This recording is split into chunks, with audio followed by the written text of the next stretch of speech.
भगवान शिव के वाहन नंदी की रोचक कथा। जहाँ भी भगवान शिव की पूजा होती है या जहाँ भी शिव की महिमा की बात होती है वहाँ नंदी का जिक्र आता ही है। अक्सर देखा जाता है कि शिव की मूर्ति के सामने या उनके मंदिर के बाहर शिव के वाहन नंदी की मूर्ति स्थापित होती है।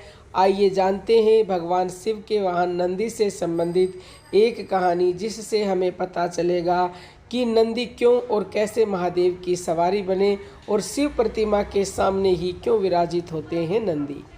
शिलाद मुनि के ब्रह्मचारी हो जाने के कारण वंश समाप्त होता देख उनके पितरों ने अपनी चिंता उनसे व्यक्त की। मुनि योग और तप आदि में व्यस्त रहने के कारण गृहस्थ आश्रम नहीं अपनाना चाहते थे। शिलाद मुनि ने संतान की कामना हेतु इंद्रदेव को तप से प्रसन्न कर जन्म और मृत्यु से हीन पुत्र का वरदान मांगा, परंतु इंद्र ने यह वरदान देने में असमर्थता प्रकट की और भगवान शिव को प्रसन्न करने के लिए कहा।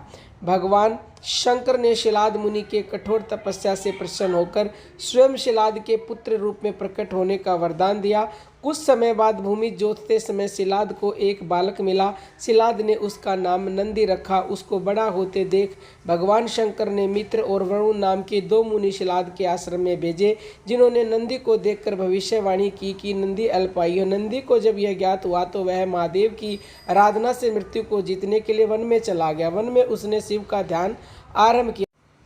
भगवान शिव नंदी के तप से प्रसन्न हुए। वे दर्शन वरदान दिया, वत्स नंदी तुम मृत्यु के भय से मुक्त अजर अमर और अदुखी हो। शंकर के वरदान के बाद नंदी मृत्यु से भय मुक्त अजर अमर और अदुखी हो गया। भगवान शंकर ने उमा की सम्मति से संपूर्ण गणेशों व वेदों के समक्ष गणों के अधिपति के रूप में नंदी का अभिषेक करवाया। इस तरह नंदी नंदीश्वर हो गए।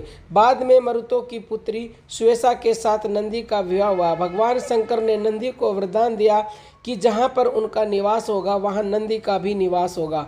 तभी से हर शिव मंदिर में शिव जी के सामने नंदी की स्थापना की जाती है। नासिक शहर के प्रसिद्ध पंचवटी स्थल में गोदावरी तट के पास एक ऐसा शिव मंदिर है जिसमें नंदी नहीं है।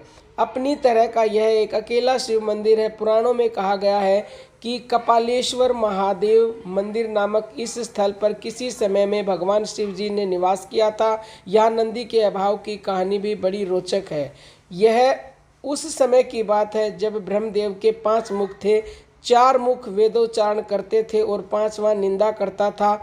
उस निंदा वाले मुख को शिवजी ने काट डाला। इस घटना के बाद शिवजी को ब्रह्म हत्या का पाप लग गया।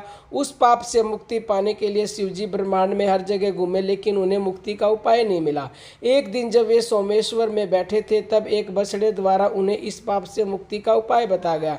कथा में बताया गया कि यह बछड़ा नंदी वह शिवजी के साथ गोदावरी के राम कुंड तक गया और कुंड में स्नान करने को कहा।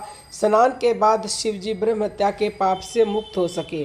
नंदी के कारण ही शिवजी की ब्रह्म हत्या से मुक्ति हुई थी, इसलिए उन्होंने नंदी को गुरु माना और अपने सामने बैठने को मना किया। नंदी के नेत्र सदैव अपने इष्ट को स्मरण रखने का प्रतीक है। नंदी पवित्रता, विवेक, बुद्धि और ज्ञान के प्रतीक हैं। उनका हर क्षण शिव को ही समर्पित है और हर मनुष्य को यही शिक्षा देते हैं कि वह भी अपना हर क्षण परमात्मा को अर्पित करता चले तो उसका ध्यान भगवान रखेंगे। दोस्तों, ये कहानी आपको कैसी लगी कमेंट करके ज़रूर बताइएगा। तब तक के लिए हर हर महादेव।